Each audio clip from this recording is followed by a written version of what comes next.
Kaum muslimin yang semoga dirahmati oleh Allah, tentu kita mendukung perjuangan rakyat Palestina untuk merebut kembali hak-hak mereka yang dirampas oleh negara Yahudi.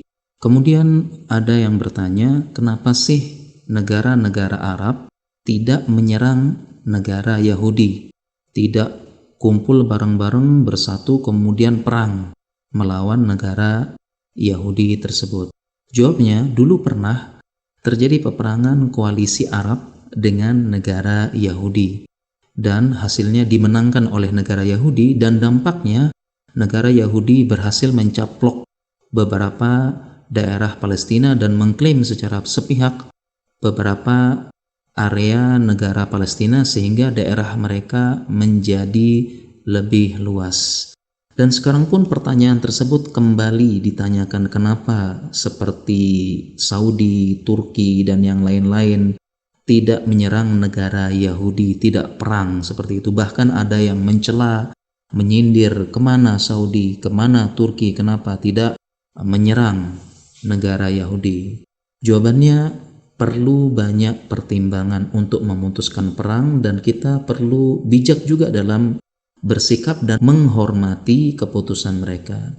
Yang pertama, kekuatan kaum muslimin, apakah sekarang sedang kuat atau lemah, sedang bersatu atau sedang berpecah belah.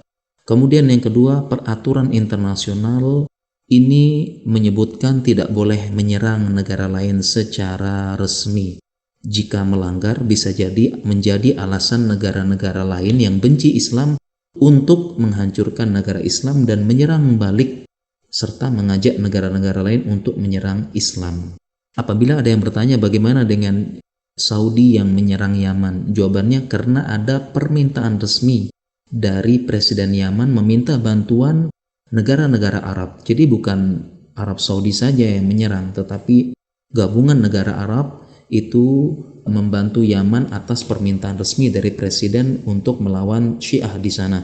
Kemudian pertimbangan yang selanjutnya, apabila menyerang negara Yahudi, bisa jadi Yahudi dengan backupnya negara lainnya itu menyerang balik, dan bisa jadi anak-anak dan wanita menjadi korban, dan tidak menutup kemungkinan Mekah dan Madinah juga diserang dan terjadi kekacauan sehingga bisa jadi haji dan umroh tertunda. Kemudian pertimbangan yang lain juga, perang menghabiskan banyak dana dan tenaga. Suatu negara bisa saja tidak stabil karena perang, menimbulkan keretakan internal negara. Karena bisa jadi ada pro dan kontra masalah ini. Ini masalah penting, masalah perang. Dan kondisi ini bisa dimanfaatkan musuh untuk menyusup dan melemahkan diri dari dalam. Kemudian juga rasa aman adalah nikmat yang paling besar dalam Islam, dan Islam berusaha menjaganya. Memang Islam ada syariat jihad, tetapi perlu bimbingan ulama serta berada dalam bendera resmi suatu negara atau ulil amri, dan masih banyak pertimbangan lainnya. Kalau kita perhatikan ya, mereka yang mencela negara Arab, Turki dan sebagainya, kenapa tidak perang? Yang mencela sendiri pun tidak pergi perang, belum berangkat perang ke sana, dia pun tidak mau perang. Ya, jadi yang mencela pun dia tidak berangkat perang dengan berbagai macam keputusan begitu, dengan pertimbangan. Ya, sehingga kita perlu menghormati, dan negara-negara Arab, Saudi, Turki dan yang lainnya sudah berusaha membantu. Mereka banyak sekali membantu dari berbagai macam cara, dari bantuan harta, bantuan pangan, bahkan juga dengan diplomasi. Oleh karena itu hendaknya kita tidak saling mencela, kita justru bersatu mendukung Palestina dengan apapun yang bisa kita lakukan saat ini, dan semoga Allah memenangkan kaum muslimin dan mengembalikan Palestina, Masjidil Aqsa di tangan kaum muslimin. Amin ya rabbal alamin.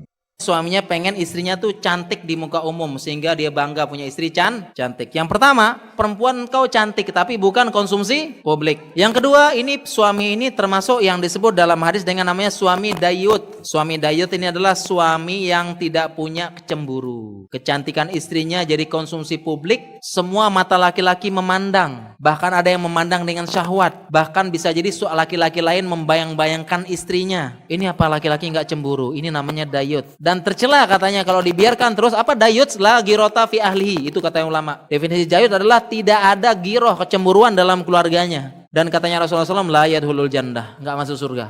Enggak masuk surga nih maksudnya masuk neraka dulu nanti masuk surga. Selama masih Islam, mampir neraka dulu maksudnya. Enggak boleh laki-laki kayak gini, dayuts. Apa enggak cemburu itu istrinya? Jadi apa dinikmati perempuan lain, dibayang-bayangin ya? Apa enggak cemburu? Kalau saya cemburu berat, Pak. Enggak boleh. Istri saya buat saya doang, enggak perlu seperti ini. Kita sama-sama meluruskan ya.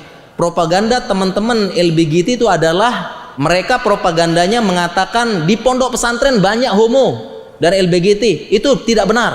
Propaganda mereka untuk meluruskan bahwasanya di tempat yang suci, tempat yang orangnya alim, tempat orang yang bahapal Al-Quran juga banyak homo. Berarti ini menunjukkan bahwasanya homo itu memang sifat manusia dan tersebar di mana-mana. Itu bohong. Di pesantren memang ada tapi dikit. Dan bukan hanya pesantren, semua komunitas ada. Mohon maaf, mau di gereja, mohon maaf ya, semua di tempat-tempat semua ada. Bukan hanya pesantren, semua ada. Sehingga jangan ikut-ikutan, jangan takut ya. Saya jadi takut nyekolahkan anak di pondok pesantren, ini banyak homo, tinggal bareng satu barak begini. Ada kisah ustadz yang memperkosa, sodomi semua santri. Saya jadi takut. Itu propaganda mereka, jangan takut. Semua ini di mana-mana. Ya, di gereja Vatikan juga ada berita gini. Ya. Jadi jangan takut, itu propaganda. Hati-hati propaganda mereka.